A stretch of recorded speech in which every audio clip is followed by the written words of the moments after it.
The first time Arun learned the power of not reacting, he was standing in a crowded train, gripping a metal pole slick with sweat and impatience. The city was loud, horns blared outside, vendors shouted through open windows, and someone's phone played a tinny song that repeated every 20 seconds. Arun had already had a long day. His manager had criticized his work in front of the entire team, and the words still echoed in his head like a bruise that refused to fade. That was when it happened. A man shoved past him, hard enough that Aaron's shoulder slammed into the pole. No apology. Not even eye contact. Just a muttered insult, sharp and casual, as if Arun were nothing more than an obstacle. Arun felt the familiar heat rise in his chest. His jaw tightened. His mind raced with clever comebacks, sharp retorts, imaginary arguments where he emerged victorious and admired. His body leaned forward, ready to react, ready to defend his dignity.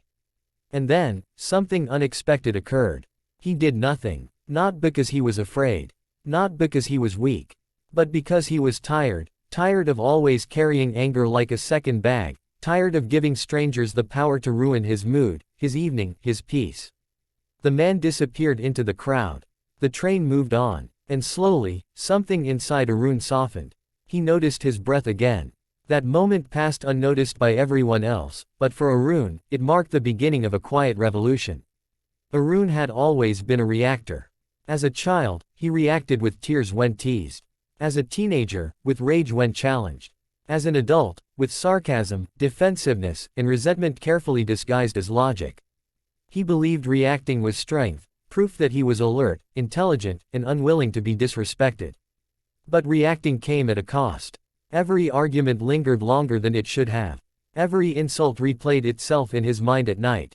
His happiness depended on how others behaved, and others, he was beginning to realize, were unpredictable, careless, and often unkind. Not reacting, however, felt unnatural at first. It felt like swallowing words that demanded to be spoken. It felt like losing a battle, like letting injustice go unpunished. Yet the more he practiced it, the more he noticed something strange. The battles he didn't fight stopped haunting him. A few weeks later, his manager criticized him again. This time, it was harsher. Public. Unfair. Old Arun would have argued immediately, his voice tight with controlled anger, facts sharpened into weapons. But new Arun paused. He listened. He said, calmly, I understand your concern. I'll review the work and get back to you. His colleagues looked at him, surprised. His manager seemed momentarily confused, as if deprived of the resistance he expected. Later that evening, Arun revised the project and submitted a clear, well-reasoned response, without emotion, without accusation. 2 days later, the manager apologized privately, admitting he had been under pressure. Arun didn't feel triumphant. He felt free. Not reacting did not mean not feeling. This was the lesson that took Arun the longest to understand. People assumed calm meant emptiness, silence meant surrender. But inside Arun, emotions still rose: anger, hurt, disappointment, fear. The difference was that he no longer let them drive the vehicle. He observed them instead, like weather passing through the sky. Anger became a signal, not a command. He learned that most people reacted not because they were strong, but because they were triggered, by insecurity, by ego, by old wounds that had nothing to do with the present moment. When someone snapped at him, he began to wonder what invisible battle they were fighting.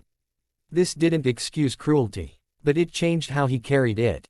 One evening, his closest friend, Rohan, accused him of being distant.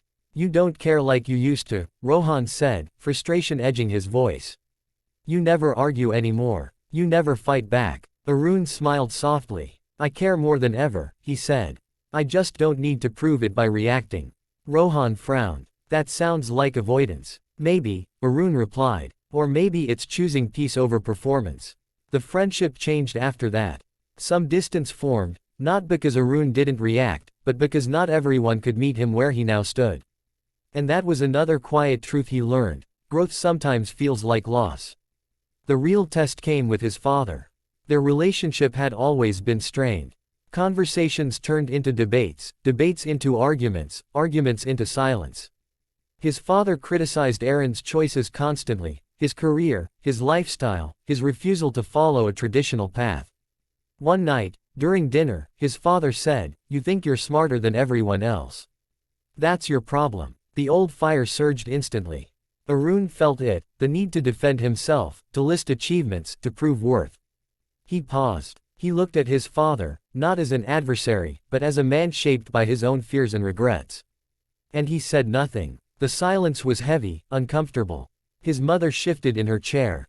His father scowled, waiting for the usual explosion. It never came. Later that night, Arun lay awake, heart pounding. Not reacting hadn't been easy. It had hurt. But in that hurt, there was clarity. He realized that reacting would not change his father. It never had. All it did was drain him. Peace, he understood, was not the absence of conflict, but the refusal to be consumed by it.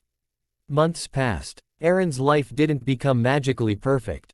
People still disrespected him. Work was still stressful. Relationships were still complicated. But something fundamental had shifted. He was no longer emotionally available for chaos. When someone tried to provoke him, he asked himself one simple question: is this worth my peace? Most of the time, the answer was no. Ironically, the less he reacted, the more people listened. His words carried weight because they were rare. His silence spoke louder than arguments ever had. Not reacting was not weakness.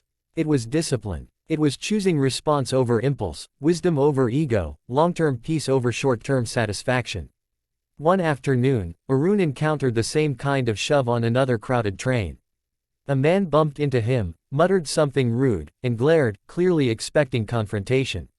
Arun met his eyes calmly. No anger. No apology. Just presence. The man looked away first. As the train moved on, Arun smiled, not because he had won, but because he had nothing to lose. The power of not reacting lies in understanding this simple truth. You don't need to attend every argument you're invited to. You don't need to respond to every insult. You don't need to prove your worth to anyone who is committed to misunderstanding you. Reaction gives away control. Non-reaction takes it back.